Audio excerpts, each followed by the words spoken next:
இது பார்லி அரிசியில் செஞ்ச இட்லியும் தோசையும் ரொம்ப டேஸ்ட்டாக சூப்பராக இருக்கும். இது எப்படி செய்யலாம்னு பார்க்கலாம் வாங்க.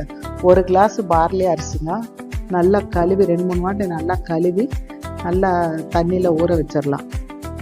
இது ரொம்ப நல்லதுங்க உடம்புக்கு கூட. இதுக்கு சரியாக 3/4 கிளாஸு பாசிப்பருப்பு, அது கூட 1 ஸ்பூன் வெந்தயம், இதுவும் நல்லா கழுவி ஒரு 4-5 ஹவர் நல்லா ஊற வச்சிடலாம். நல்லா ஊறின அப்புறம் நம்ம மிக்சியில் போட்டுக்கிட்டு பார்க்கலாம்.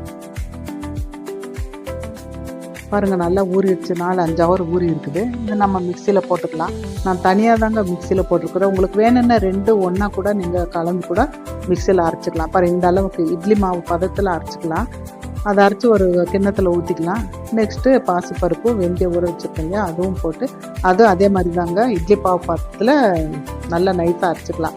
இது கூட உப்பு போட்டு 2 மிக்ஸ் பண்ணி நல்லா கலந்து நைட்டே எடுத்து வச்சுட்டு மூடி வச்சிடலாம். காலையில் பார்க்கலாம்.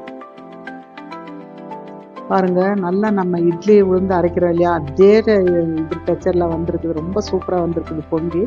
இப்போ இது நம்ம இட்லி ஊற்றி பார்க்கலாம் எப்படி வருதுன்னு.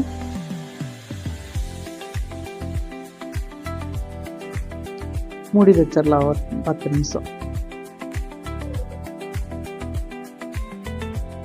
நெக்ஸ்ட்டு ஓப்பன் பண்ணி பார்க்கலாங்க. இட்லி வெந்திருக்குதா இல்லையான்னு ஒரு குச்சி வச்சு நம்ம பார்க்கலாம்.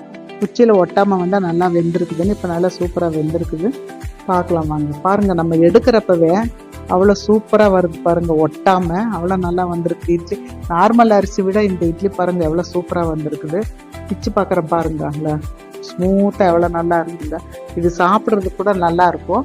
மறுபடியும் நம்ம இதே மாவுலையே தோசை ஊற்றி பார்க்கலாம் வாங்க.